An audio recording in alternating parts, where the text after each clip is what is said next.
As a priest, I give Holy Communion to people hundreds of times a week. And I've seen some pretty unusual ways that people choose to receive Holy Communion, either on their hands or on their tongue. So in this video, I just wanted to highlight some of the more unusual ways in which I have seen it done, what I would consider to be ineffective ways of receiving Holy Communion. I want to talk about the proper ways to receive Holy Communion, and then why do we have to receive communion in these ways? For those who receive Holy Communion on the hands, I've noticed these kinds of things happening sometimes. There's the person who comes forward with their hands kind of in the shape of a book, like they're just barely cracking open the pages for me. This isn't very helpful because the Eucharist can slip right through their hands. I've seen people come forward with their hands so crumpled up that I can't even figure out where to place it in the palm of their hands. They're not opening their hands sufficiently enough for me to give it to them.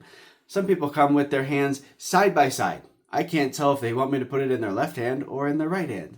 There's the occasional person that comes forward with their fingers outstretched, ready to pluck the Eucharist from my fingers. This one always surprises me because this one looks correct in the beginning, but the person's fingers come up at the last second and they grip the host. They take it out of my fingers rather than receiving it on the palms of their hands. I call this one the give me five, as the person sticks out just one hand to receive Holy Communion.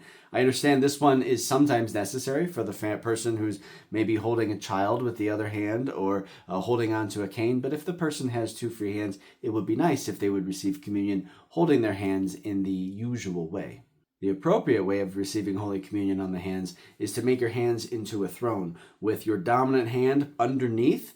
Keep your hands flat so that it's easy for the minister to place the Eucharist on your hands, and then using your bottom hand, your dominant hand, take that host and place it in your mouth. The person who receives on the tongue chooses not to touch the Eucharist out of a sign of reverence, of a sense of unworthiness to be able to touch the Eucharist with their hands. I think it's a beautiful thing when someone wants to receive Holy Communion on the tongue, but I've noticed still a handful of issues that can happen when someone's trying to receive communion on the tongue. There's what I call the coin slot, where the person barely opens their mouth, and it's hard for me to get that host into that little tiny slot.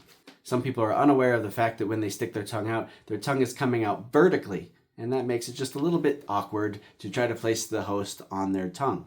I would say that the biggest difficulty that ministers have with communion on the tongue is when the recipient at the last moment dives in or leans in to receive the Eucharist. Almost always that ends up in our finger being licked, our finger being bitten. So it's just helpful for us if the person just holds still. The best way to receive Holy Communion on the tongue is simply to tilt your head back slightly, stick out your tongue slightly, but have your mouth open sufficiently that that host can get into your mouth without the minister at all touching your lips or touching your tongue. I realize that some of these things might seem a little bit silly or a little bit petty, but I'm not trying to be that. I really do want to highlight the beauty and the importance of receiving communion in a reverent way, absolute receptivity. Like that's ultimately what this is about. We don't pass around the bowl and let everyone just take their own and feed themselves. We don't feed ourselves with the body of Christ. Jesus feeds us. We are in the position of being the one who is receptive, the one who is open, the one who is vulnerable. So we receive the Lord. And that's the importance of placing our hands on that throne for the King, who is Jesus. We open our hands, we open our mouths. So the church is inviting us to a greater devotion in the way, a greater attentiveness to the way that we receive Holy Communion, that we're giving the Lord a throne, that we're giving the Lord our full heart and our receptivity, that we desire Him and let Him feed us. God bless you.